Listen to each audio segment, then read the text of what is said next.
পৃথিবীতে একটা রোগ আছে, যে রোগের রোগী যতই পানি পান করে পানির পিপাসা তার নিবারণ হয় না। তাহলে এই যে এক গ্লাস পানি পান করে তার পানির পিপাসা নিবারণ হলো, এটা আল্লাহ রাব্বুল আলামিনের একটা নিয়ামত। পানিটা পান করার পরে কিছু পানি তার প্রস্রাবের প্রয়োজন পূরণ করে, কিছু পানি রক্তের প্রয়োজন পূরণ করে, কিছু পানি শরীর থেকে তার গাম হয়ে বের হয়। এখন যে অংশটুক তার শরীর থেকে গাম হয়ে বের হচ্ছে, এটা যদি ব্যক্তি শরীর থেকে গাম বের না হয় তাহলে ব্যক্তি ক্ষতিগ্রস্ত হয়ে যাবে। শরীরের যে অংশটুক প্রস্রাবের প্রয়োজন পূরণ হচ্ছে, এরপরে প্রস্রাব তৈরি করতেছে, এই প্রস্রাবটা যদি শরীর থেকে বের না হয় তাহলে এটা ব্যক্তির জন্য ক্ষতির কারণ হয়ে দাঁড়াবে। এই পানিটাই যদি ব্যক্তির রক্তের উপকরণ তৈরির সহযোগী না হয় তাহলে এই পানিটা ব্যক্তির রক্তের জন্য ক্ষতির কারণ হয়ে দাঁড়াবে। তাহলে এক গ্লাস পানি এটা তো শুধু একটা নিয়ামত না, এই নিয়ামতের সাথে মালিক আল্লাহ রাব্বুল আলামিনের আরও অসংখ্য নিয়ামত লুকায়িত রয়েছে। এর জন্য মালিক আল্লাহ রাব্বুল আলামিন বলেছেন যে তোমাদের প্রতি যে নিয়ামতগুলো আমার রয়েছে এগুলো তোমরা গণনা করে শেষ করতে পারবে না। এই যে মালিক আল্লাহ রাব্বুল আলামিন অসংখ্য অগণিত নিয়ামত দিয়েছেন, সেই নিয়ামতের মধ্য থেকে বড় বড় কিছু নিয়ামত রয়েছে, যে নিয়ামতগুলিকে নিয়ামতে উজামা বলা হয়, বড় বড় নিয়ামত বলা হয়। যে নিয়ামতগুলিকে বড় বড় নিয়ামত বলা হয় এর মধ্যে বড় একটা নিয়ামত হলো ইসলামের মতো দৌলত পাওয়া, ইসলামের মতো ধর্ম পাওয়া।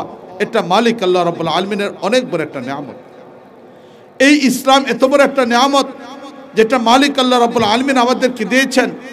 বর্তমান এই পৃথিবীর দিকে যদি আমরা তাকাই তাহলে এমন অনেক রাষ্ট্র পাবো, অনেক এমন দেশ পাবো, এমন অনেক অঞ্চল পাবো, এমন অনেক গ্রাম পাবো, অনেক এমন ইউনিয়ন পাবো, অনেক এমন পরিবার পাবো, অনেক এমন ব্যক্তিকেও আমরা পাবো যাদের জীবনে শান্তি নেই, নিরাপত্তা নেই, তাদের কাছে কোনো মানবতা নেই, তাদের কাছে কোনো আদর্শ নেই। কেন নেই? কারণ পৃথিবীর অন্য কোথাও কোনো আদর্শ নেই, যা কিছু আছে সব কিছু মালিক আল্লাহ রাব্বুল আলামিন ইসলামের মাঝে রেখে দিয়েছে।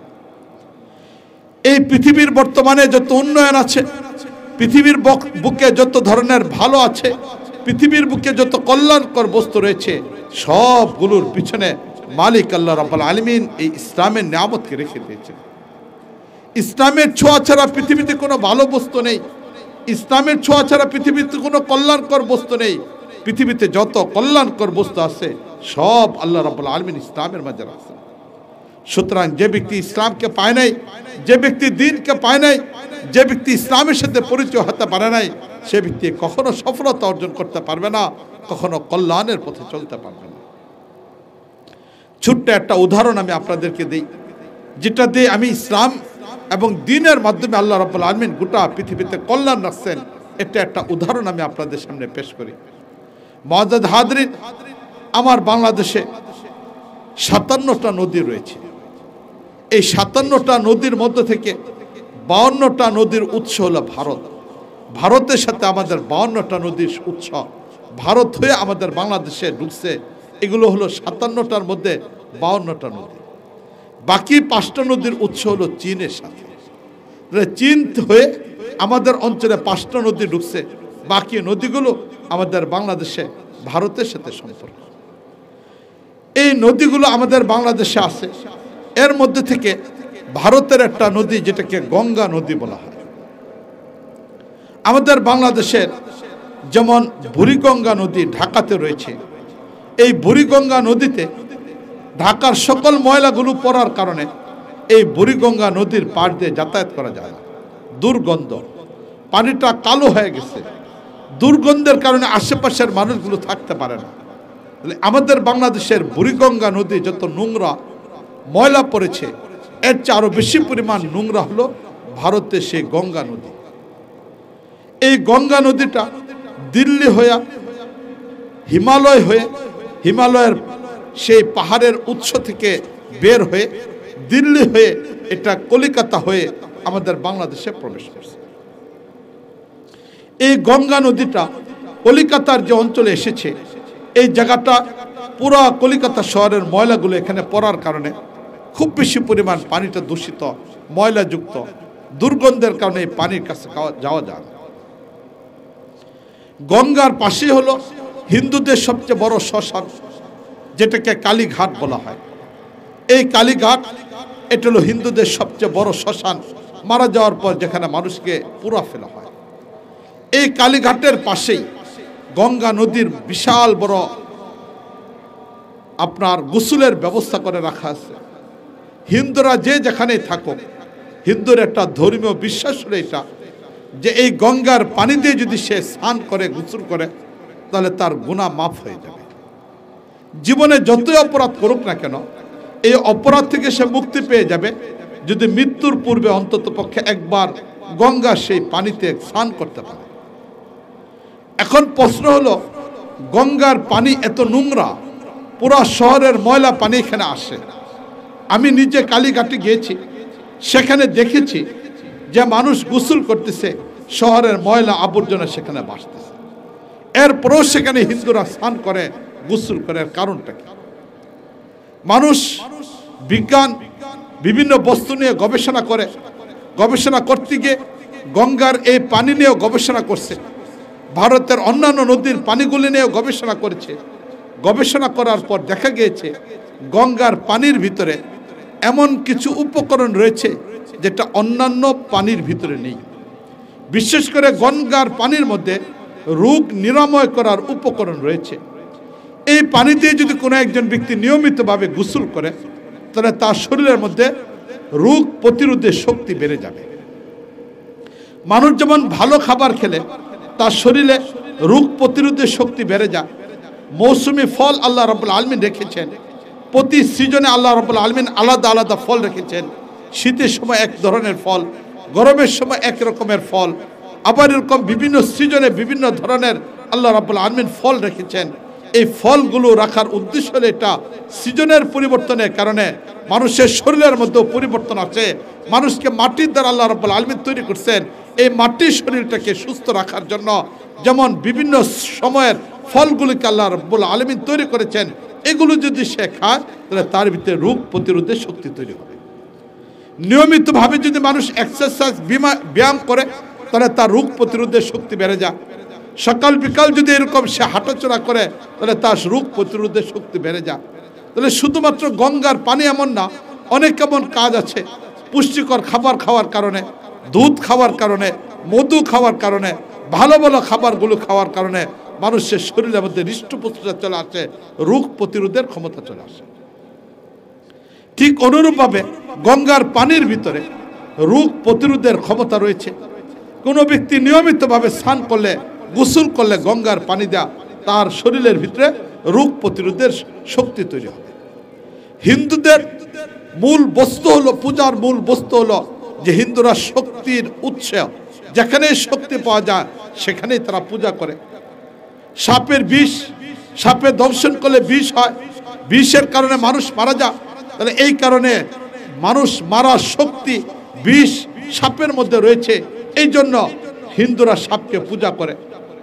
দুধের ভিতরে মানুষের জীবন উপকরণের ব্যবস্থা আল্লাহ রাব্বুল আলামিন রেখে দিয়েছেন, এই জন্য হিন্দুরা গরুর পূজা করে। বানর, এটার ভিতরে চাঞ্চলতার উপকরণ রয়েছে, এক জায়গা থেকে আরেক জায়গায় দৌড়াদৌড়ি করে যেতে পারতেছে। এই চাঞ্চলতা শক্তির কারণে ভারতের হিন্দুরা সেই আপনার বানরের পূজা করে। তাহলে যেখানেই শক্তি সেটারই তারা পূজা করে। এই জন্য হিন্দুদের পূজনীয় বস্তু হলো 33 কোটি দেবতা, এতগুলো বস্তু তারা পূজা করে। আর গঙ্গার পানির ভিতরে সেই রোগ প্রতিরোধের শক্তিটা থাকার কারণে, এখন গঙ্গার পানির ভিতরে উৎসটা থাকার কারণে তারা এটাকে পবিত্র পানি মনে করে, এই কারণে তারা এখানে স্নান করে, গোসল করে। এখন যেহেতু এই বিজ্ঞানীরা এই থিওরিকে বের করলো, বের করার পরে এখন প্রশ্ন হলো, এই পানিটার মধ্যে এই ধরনের উৎস কেন তৈরি হলো?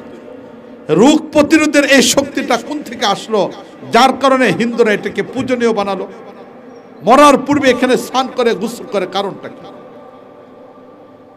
দারুল উলুম দেওবন্দ যাদের মাধ্যমে প্রতিষ্ঠা হয়েছিল, তাদের মাঝে উল্লেখযোগ্য ব্যক্তি হলেন ইয়াকুব নানুতুবি রহমতুল্লাহ আলাইহি, যিনি দারুল উলুম দেওবন্দের প্রতিষ্ঠাতাদের একজন ছিলেন। দারুল উলুম দেওবন্দের প্রথম সদরুল মুদারিস ছিলেন মৌলানা ইয়াকুব নানুতুবি রহমতুল্লাহ আলাইহি। এই ইয়াকুব নানুতুবি রহমতুল্লাহ আলাইহি আশ্চর্য ধরনের মানুষ ছিলেন, মাজজুব প্রকারের মানুষ ছিলেন।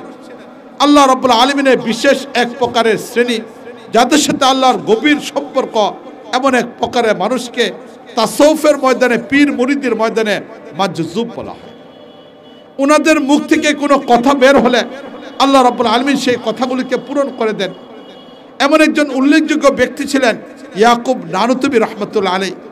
এক এক সময় এক এক ধরনের কথা বলে ফেলতেন, এক এক সময় একটা হালত ওনার মধ্যে চলে আসত। এই অবস্থাগুলি যখন তৈরি হতো তখন তাকে কেউ কিছু বলতেন না। একবারের ঘটনা, ইয়াকুব নানুতুবি রহমতুল্লাহ আলাইহি এশার নামাজ পড়লেন। এশার নামাজের পরে তিনি বিছায়া আল্লাহর কাছে দোয়া করা আরম্ভ করলেন, আল্লাহ মুঝে 50,000 রুপিয়া দে দো, হে আল্লাহ তুমি আমার 50,000 টাকা দিয়ে দাও। এখন জায়নামাজের মধ্যে বসে তিনি আল্লাহর কাছে দোয়া করা আরম্ভ করলেন, হে আল্লাহ আমাকে 50,000 টাকা দাও, 50,000 টাকা দাও। জপা আরম্ভ করছেন। সাথী সঙ্গী যারা ছিলেন তারা আশ্চর্য যে মৌলানা ইয়াকুবের এমন কি হলো যে আজকে শুধু 50,000 টাকা চাচ্ছে, কারণটা কি? ওনারা অপেক্ষা আছেন আবার কখন কোন অবস্থা তৈরি হয়। এই অবস্থায় অর্ধরাত্র হয়ে গেল। অর্ধরাত্র হয়ে যাওয়ার পরে এমন অবস্থার মধ্যে এখন তিনি দোয়া করা আরম্ভ করলেন, আল্লাহ মুঝে 50,000 রুপিয়া কি জরুরত নেই হে, আল্লাহ আমার 50,000 টাকার দরকার নেই। তাহলে রাতের শুরু অংশের ভিতরে আল্লাহর কাছে দোয়া করতেছেন, আল্লাহ আমাকে 50,000 টাকা দিয়ে দাও। রাতের শেষ ভাগে গিয়ে আল্লাহর কাছে দোয়া করতেছেন, আল্লাহ আমার টাকার দরকার নেই, টাকার দরকার নেই, 50,000 টাকার দরকার নেই। রাত্রে একবার দোয়া করতেছেন টাকার জন্য, লাস্টে দোয়া করতেছেন আল্লাহ টাকার দরকার নাই। এমন ছিলেন ইয়াকুব নানুতুবি রহমতুল্লাহ আলাইহি। ফজরের নামাজ পড়লেন, নাস্তার পরে যখন স্বাভাবিক হলেন তখন সঙ্গীরা জিজ্ঞেস করলেন ঘটনা কি, রাতের বেলা এমন অবস্থা কেন তৈরি হলো? তখন তিনি বললেন, রাতের বেলা আমার শুরু অংশে একটা প্রয়োজন দেখা দিছিল যে 50,000 টাকা হলে আমি এই প্রয়োজনটা পূরণ করতে পারবো। এখন আমার কাছে টাকা নেই, দেওয়ার মালিক তো হলেন আল্লাহ। এই জন্য আল্লাহ রাব্বুল আলামিনের কাছে জায়নামাজ বিছায়া চাইতেছিলাম। চাওয়া অবস্থার ভিতরে যখন অর্ধেক রাত্র হয়ে গেল, এমন অবস্থার ভিতরে হঠাৎ করে একটা উঙ্গানি তৈরি হলো। ঘুমের ভাব চলে আসলো, ত্রন্দা চলে আসলো। যখন ঘুমের ভাব ত্রন্দা চলে আসলো, এমন অবস্থার ভিতরে হঠাৎ করে আমি দেখলাম কিয়ামত সংঘটিত হয়েছে। কিয়ামতের ভিতরে বিভিন্ন মানুষ আল্লাহর দরবার হিসাবের জন্য আসছে। কারোর জন্য আল্লাহ রাব্বুল আলামিন জান্নাতের ফয়সালা করছেন, কারোর জন্য আল্লাহ রাব্বুল আলামিন জাহান্নামের ফয়সালা করছেন। যখন জাহান্নাম জান্নাতের ফয়সালা হলো, আমার ব্যাপারে জান্নাতের ফয়সালা হলো। এখন আমাকে একটা সুন্দর ঘর, এই ঘরের কাছে নিয়ে যাওয়া হলো। যখন ঘরের কাছে গেলাম, ঘরটা এত সুন্দর, সেই ঘরটা এত সুন্দর যে পৃথিবীতে এত সুন্দর ঘর আমি আর কখনো দেখি নাই। এমন একটা ঘরের কাছে আমাকে নিয়ে যাওয়া হলো। ঘরের দরজা পর্যন্ত গেলাম। দরজা পর্যন্ত যাওয়ার পরে দেখলাম সেখানে একজন ব্যক্তি বসা। সেই ব্যক্তি আমাকে বলল, কোথায় আসছ? বললাম যে আমাকে আল্লাহ রাব্বুল আলামিন এই জান্নাতের ঘরের জন্য নির্বাচন করছেন, এটা আমার জান্নাত, আমি জান্নাতে প্রবেশ করতে চাই।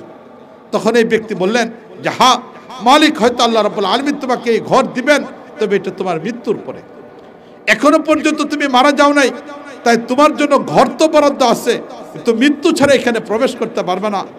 যখন এই কথা বলল, তখন ইয়াকুব নানুতুবি রহমতুল্লাহ আলাইহি বলেন, যেখানে ঘরটা তৈরি করেছিল বিশাল জায়গা নিয়ে, আশেপাশে বাগান ছিল। আমি তখন এই ব্যক্তিকে বললাম, আমি যেহেতু ঘরে ঢুকতে পারবো না, বাগানটা ভালো করে ঢুকি। তো এখন বাগানটা ভালো করে ঘোরা আরম্ভ করলাম। বাগানের চারোদিকে রাত ছিল, তখন রাতের কারণে সেখানে আলোকিত করার জন্য উন্নত মানের এরকম বাতির ব্যবস্থা ছিল। এক এক জায়গায় বাতি এক এক রকম, এক এক ধরনের আলো ছড়াচ্ছে, ভিন্ন রকমের এক পরিবেশ। এমন অবস্থায় আমি ঘুরতে ঘুরতে বাগানের শেষ জায়গায় গেলাম। সেখানে গিয়ে দেখলাম যে একটা বাতি সেখানে থাকার কথা, কিন্তু বাতি নাই। এই জায়গাটা অন্ধকার, এই জায়গাটা অন্ধকার। যখন আমি অন্ধকার দেখলাম, অন্ধকার দেখার পরে ছুটে চলে আসলাম। ছুটে চলে এসে সে দারোয়ানকে বললাম যে আমি এই ঘর দেখলাম, বাইরে থেকে ঘরের দৃশ্যগুলি দেখলাম, সবটাই সুন্দর। বাগানটা ঘুরে ঘুরে দেখলাম, বাগানের সব জায়গাগুলি সুন্দর, প্রতিটা জায়গায় সুন্দর মনোরম এরকম বাতি লাগানো আছে, ব্যবস্থা করা আছে। কিন্তু একটা জায়গায় দেখলাম সেখানে বাতিটা অন্ধকার, সে কারণটা কি? তখন এই ব্যক্তি বলল, মালিক আল্লাহ রাব্বুল আলামিন ইয়াকুবের রিজিক তো তার মার গর্ভে নির্ধারণ করে রাখছে, কিন্তু আজকে হঠাৎ করে ইয়াকুব আল্লাহর কাছে 50,000 টাকা চাচ্ছেন। এই যে আল্লাহ রাব্বুল আলামিনের কাছে 50,000 টাকা চাচ্ছেন, এখন আল্লাহ রাব্বুল আলামিন তার রিজিকের বাইরে, তার প্রয়োজনের বাইরে এই জিনিসটা চাচ্ছে। এই জন্য আল্লাহ রাব্বুল আলামিন জান্নাতের একটা বাতি যেটা তার জন্য সুন্দর ছিল, এটাকে ফিউজ করে আল্লাহ রাব্বুল আলামিন এর বিনিময়ে তাকে 50,000 টাকা দিচ্ছেন। এই যে আল্লাহ রাব্বুল আলামিন 50,000 টাকা দিচ্ছেন, এই কারণে তাকে এই বাতিটা অন্ধকার করে দেওয়া হলো। সে দুনিয়া চাইছে, এই জন্য আল্লাহ রাব্বুল আলামিন এই জায়গায় ক্ষতি করে তাকে আল্লাহ রাব্বুল আলামিন দুনিয়াতে দিয়ে দিচ্ছেন। তো যখন আমি ঘুমের মধ্যে এটা দেখলাম, আমার ঘুম ভেঙে গেল। ভাঙ্গার পরে রাতের শুরু অংশের মধ্যে তো 50,000 টাকা চাচ্ছিলাম, রাতের শেষ ভাগে যখন এই স্বপ্ন দেখলাম, দেখার পর আমার ঘুম ভাঙ্গার পরে এখন আল্লাহকে বলা আরম্ভ করলাম, আল্লাহ মুঝে 50,000 রুপিয়া কি জরুরত নেই, আল্লাহ আমার 50,000 টাকার দরকার নেই। এই জন্য রাতের শুরু অংশ আল্লাহর কাছে চাইছিলাম, লাস্টের অংশে বললাম আল্লাহ দরকার নাই, জান্নাতে আমাকে দিয়ে দাও। এমন এক মানুষ ছিলেন ইয়াকুব নানুতুবি রহমতুল্লাহ আলাইহি।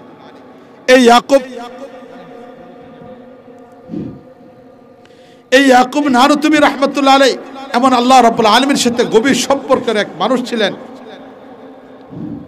এই ইয়াকুব নানুতুবি রহমতুল্লাহ আলাইহি, এখন এই ইয়াকুব নানুতুবি রহমতুল্লাহ অন্তরের মধ্যে আগ্রহ জন্ম হলো যে গঙ্গার পানির মধ্যে বিজ্ঞান তো গবেষণা করে দেখলো যে পানির মধ্যে রোগ নিরাময় করার মতো শক্তি রয়েছে, কিন্তু এই শক্তিটা কেন আসলো? ভারতের অন্যান্য নদীর পানিতে রোগ নিরাময় করার এই শক্তিটা নেই, কিন্তু এই রোগ নিরাময় করার শক্তিটা গঙ্গার পানির মধ্যে রয়েছে। কেন এই রোগ নিরাময় করার শক্তি গঙ্গার পানির মধ্যে আল্লাহ রাব্বুল আলামিন রাখলেন, এর কারণটা কি?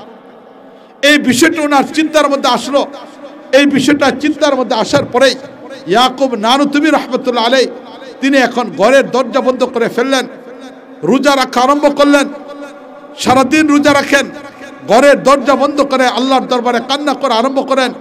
নামাজের সময় নামাজ পড়েন, জরুরতের কাজগুলিকে সারেন, বাকি সময় এইভাবে ঘরের দরজা বন্ধ করে আল্লাহর দরবারে কান্না করে আরম্ভ করলেন।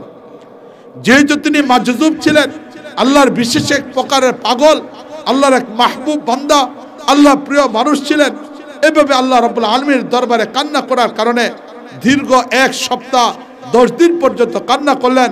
কান্না করার পরে তখন আল্লাহ রাব্বুল আলামিন তার অন্তরে এই কথাটা ঢেলে দিলেন যে ইয়াকুব, এই বিষয়টা যদি তুমি জানতে চাও তাহলে তুমি এক কাজ করো, গঙ্গার মূল উৎস হিমালয় পাহাড়, সেখানে তুমি শুকনা খাবার নেয়া সেই পর্যন্ত পৌঁছে যাও। এখন ইয়াকুব নানুতুবি রহমতুল্লাহ আলাইহি তিনি সেখানে পৌঁছে গেলেন।